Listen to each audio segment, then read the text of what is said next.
AAA College of Engineering and Technology, Sivakasi. Counseling code 4680. மக்களவைத் தேர்தலில் பாஜக கூட்டணிக்கு நிபந்தனையற்ற ஆதரவு அளிப்பதாக அமமுக பொதுச் செயலாளர் டிடிவி தினகரன் தெரிவித்திருக்கிறார். திருச்சியில் செய்தியாளர்களிடம் பேசிய அமமுக பொதுச் செயலாளர் டிடிவி தினகரன், பாஜகவுடன் கூட்டணி இறுதி செய்யப்பட்டுவிட்டதாகவும் பாஜகவுக்கு நிபந்தனையற்ற ஆதரவு அளிப்பதாகவும் டிடிவி தினகரன் தெரிவித்தார். கூட்டணி உறுதியாயிட்டு பாஜக சார்பாக பாஜகவின் மாநில தலைவர் நண்பர் திரு கே அண்ணாமலை அவர்களும் டெல்லியிலிருந்து வந்திருக்கின்ற பிரதிநிதி முன்னாள் அமைச்சர் திரு கிஷன் ரெட்டி அவர்களும் என்னோடு இன்றைக்கு தொலைபேசியில் தொடர்பு கொண்டார்கள். அவங்கள்ட்ட நான் அம்மா மக்கள் முன்னேற்ற கழகத்தின் நிபந்தனையற்ற ஆதரவை பாஜக கூட்டணிக்கு நான் கொடுத்திருக்கிறேன். பாஜக கூட்டணியில் இந்திய ஜனநாயக கட்சிக்கு பெரம்பலூர் தொகுதி ஒதுக்கப்பட்டுள்ளதாக அதன் நிறுவன தலைவர் பாரிவேந்தர் தெரிவித்திருக்கிறார்.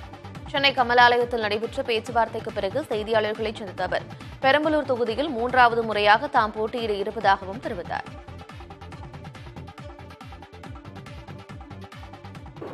நாங்கள் கேட்டது 2 தொகுதி, ஒன்று பெரம்பலூர், மற்றொன்று கள்ளக்குறிச்சி. இப்போதைக்கு பெரம்பலூர் பாராளுமன்ற தொகுதியை உறுதிப்படுத்தி இருக்கிறார்கள்.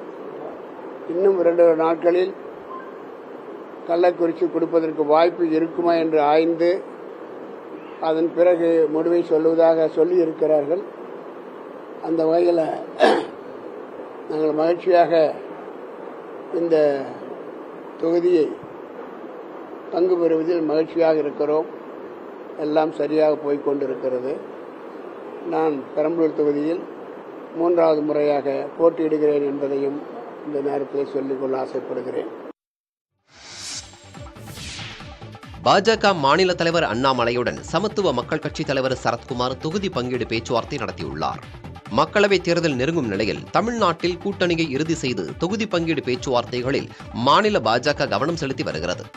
அந்த வகையில் பாஜக மற்றும் சமத்துவ மக்கள் கட்சி இடையிலான பேச்சுவார்த்தை சென்னை தியாகராய நகரில் உள்ள பாஜக அலுவலகமான கமலாலயத்தில் நடைபெற்றது. பாஜக மாநில தலைவர் அண்ணாமலையை சந்தித்து சமத்துவ மக்கள் கட்சியின் தலைவர் சரத்குமார் பேச்சுவார்த்தையில் ஈடுபட்டார். பேச்சுவார்த்தைக்கு பின் செய்தியாளர்களை சந்தித்த சரத்குமார் தொகுதி பங்கீடு குறித்து விரைவில் முடிவு எடுக்கப்படும் என தெரிவித்தார். ஒரு மரியாதை நிமித்தமாக ஏற்கனவே பேசி பயணிப்பதாக முடிவு செய்து பாரத பிரதமர் மோடி அவர்களை 3ஆம் முறையாக வெற்றி பெற செய்ய வேண்டும் என்ற ஒற்றை நோக்கத்தோடு பயணிக்க வேண்டும் என்ற கருத்தை மட்டும் நாங்கள் பகிர்ந்து கொண்டிருக்கின்றோம். அதற்கான கடுமையான உழைப்பை நாங்கள் தருகிறோம் என்பதை உத்தரவாதமாக கொடுத்து இன்று மரியாதை நிமித்தமாக அமர்ந்து பேசிவிட்டு மற்றவைகளெல்லாம் நாளை மறுநாள் கலந்து பேசிய பிறகு இருதரப்பும் கலந்து பேசிய பிறகு எப்படி இந்த தேர்தலை நாம் சந்திக்கிறோம் என்பதை நான் தெளிவாக கூறுகிறேன்.